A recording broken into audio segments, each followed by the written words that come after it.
Hello guys. तो चलिए आगे बढ़ते हैं। इस वीडियो में हम लोग देखेंगे HTML इमेजेस। तो देखिए, इमेज डालने के लिए सिंपली आपको यहाँ पर लिखना है IMG। ओके, आपको यहाँ पर क्लोजिंग टैग नहीं आता है इमेज के अंदर। आपको सिंपली यहाँ पर लिखना है IMG बस। और इसके आगे आपको यहाँ पर क्लोज करना है। ठीक है, ये सेल्फ क्लोजिंग टैग है।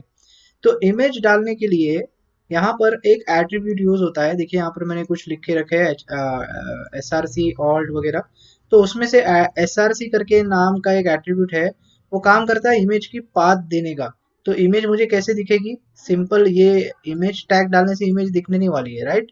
तो इसके लिए मुझे एक टैग की जरूरत पड़ेगी। उसका नाम है SRC इक्वल टू दो कोट्स के अंदर।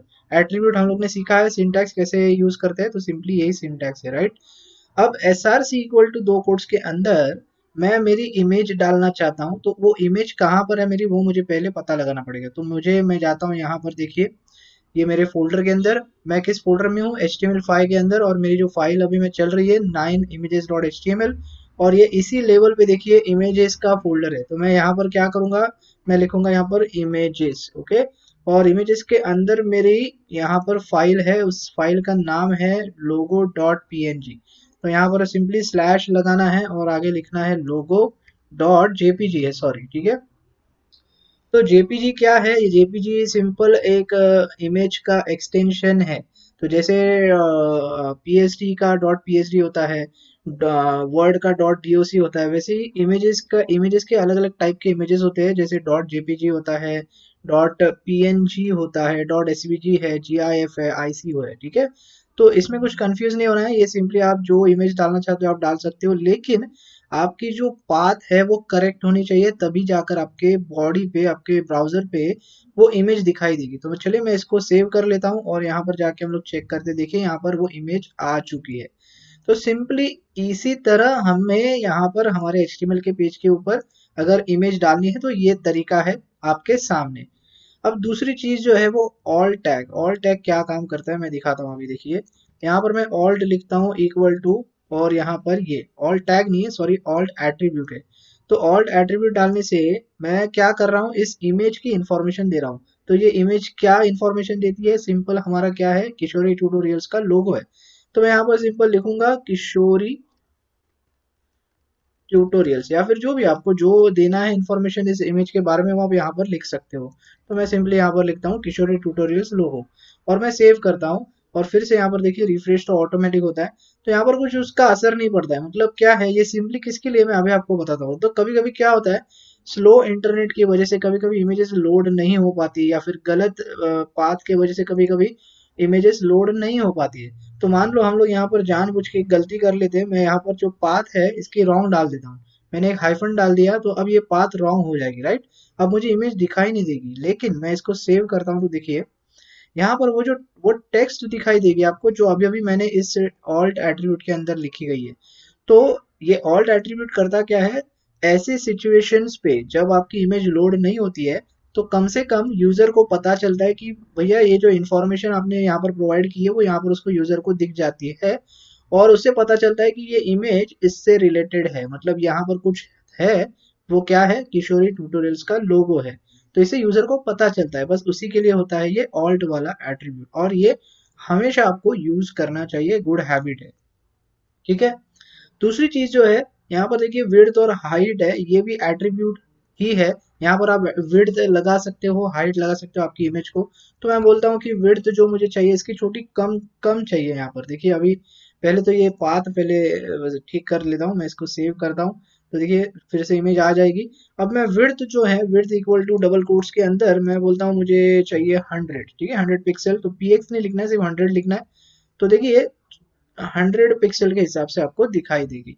अगर और कम करना चाहते हो तो कर सकते हो। मैं 50 चाहता हूँ तो 50 के हिसाब से दिखाई देगी। तो विड्थ और हाइट आप यहाँ पर अप्लाई कर सकते हो। देखिए हाइट भी मैं, अगर मैं चाहता हूँ 200 जो मुझे चाहिए, मैंने सेव कर लिया, तो 200 के हिसाब से वो हाइट स्ट्रेच हो जाएगी। तो ये बात समझ में आ गई। इमेज में 4 एट्रीब्यूट हम लोग यूज कर सकते हैं। देखिए SRC, ऑल्ट, विड्थ और हाइट, और भी है कई सारे स्टाइल वगैरह है। तो वो CSS में हम लोग देखेंगे वो स्टाइल एट्रीब्यूट क्या काम करता है, ठीक है। तो फिलहाल तो हम लोगों ने एट्रीब्यूट समझ लिया कि एट्रीब्यूट एग्जैक्टली है क्या। और अभी हम लोग आगे बढ़ चुके हैं और इमेजेस देख रहे हैं हम लोग, ठीक है। अब इमेज इसमें इतना तो समझ में आ गया होगा कि अभी देखिए अगर आपको डॉट जेपीजी वाली फाइल लगानी है तो सिंपली यहाँ पर एक्सटेंशन होना चाहिए डॉट जेपीजी। तो ये ध्यान में रखना है जब भी इमेजेस में यहाँ पर देखिए इसका एक्सटेंशन जो है डॉट जेपीजी है, इसका भी जेपीजी ही है। अगर ये डॉट पीएनजी होता या फिर डॉट जीआईएफ या जो कोई भी एक्सटेंशन है वो आपको यहाँ पर मेंशन करना है, तभी आपकी फाइल दिखाई देगी। तो ये इंपॉर्टेंट है, तो ये भी ध्यान में रखना है आपके पाथ जब आप दे रहे हो, ठीक है। अब ये हो गया हमारी लोकल पाथ, ये हमारे फोल्डर के अंदर इमेज है, राइट। तो अगर आपको कहीं और से आपको इमेज लेनी है, मतलब मैं बोल रहा हूँ कि कहीं और वेबसाइट से आपको इमेज यहाँ पर आपके वेब पेज पे दिखानी है, तो वो भी आप दिखा सकते हो। तो वो कैसे अभी मैं आपको बताता हूँ। तो पेक्सेल्स करके एक बहुत अच्छी साइट है, pexels.com। यहाँ पर ये फ्री इमेजेस प्रोवाइड करती है। तो यहाँ पर सैम्पल देखिए, यहाँ पर ऑलरेडी फूड की है एक, फूड नहीं है ये, कौन सी है, चलो ये वाली ले लेते हैं, हॉर्स, ठीक है। तो मान लो अगर आपको ये वाली जो इमेज है वो आपको चाहिए, तो मैं सिंपली क्या करूंगा, यहाँ पर राइट क्लिक करूंगा इस इमेज पे, कॉपी इमेज एड्रेस करूंगा, ठीक है। या फिर दूसरा तरीका मैं आपको बताता हूँ, इसको क्या करना है, open image in a new tab करना है, ठीक है। अगर आप ऐसे करोगे तो यहाँ पर देखिए इसका एक्सटेंशन यहाँ पर भी दिख रहा है। तो यहाँ तक, यहाँ से लेके स्टार्टिंग तक, मतलब स्टार्टिंग से लेके यहाँ तक आप कॉपी कर सकते हो, या फिर दूसरा जो तरीका है यहाँ से सिंपली कॉपी इमेज एड्रेस कर सकते हो। तो मैं यहीं से कर लेता हूँ और आपके पाथ में जाके आपको यहाँ पर डाल देना है। तो मैं यहाँ पर फिर से नीचे जाता हूँ, IMG लिखता हूँ दूसरे लाइन पे और यहाँ पर वो पाथ डाल देता हूँ, ठीक है। मैं बोलता हूँ ओके। तो यहाँ पर देखिए इतनी बड़ी पाथ है उसकी। अब मैं ओके, एक्चुअली ये क्या है, ये सारा सारा सब कुछ आ गया है, तो मुझे सिर्फ यहाँ इतना ही चाहिए, क्वेश्चन मार्क नहीं चाहिए।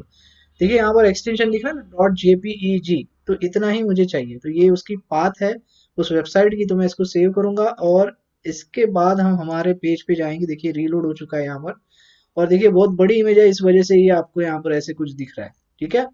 तो इसको क्या करेंगे, प्रॉपर तरीके से देखना है, तो मैं इसको और एक एट्रीब्यूट लगा देता हूँ, ऑल्ट के आगे विड्थ हम यूज कर सकते हैं, और इसको मैं बोलता हूँ 100%। तो परसेंट जब देना है ना आपको, तो यहाँ पर हमेशा ये आपको साइन डालनी पड़ेगी। तो जैसे मैं 100% डालता हूँ तो देखिए ऑटोमेटिकली आपकी जो इमेज है वो बैठ जाएगी आपके ब्राउजर के विंडो के ऊपर, ठीक है। अभी देखिए आपको सही से ये इमेज दिखने लगेगी। तो ये इस तरह हम काम करते हैं। अगर आपको लोकल लगानी है, लोकल पाथ, तो इस तरह हम SRC में लगा सकते हैं। और आपको एक्सटर्नल लिंक वाली एक्सटर्नल कोई इमेज है तो उसको अगर आपको लगाना है तो सिंपली आप ये भी कर सकते हो। ओके गाइस, तो बस यही है।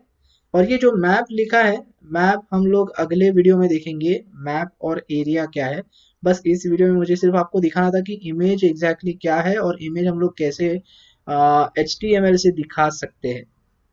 ओके गाइस, तो बस इस वीडियो में इतना ही, मिलते हैं अगले वीडियो में। Thanks for watching.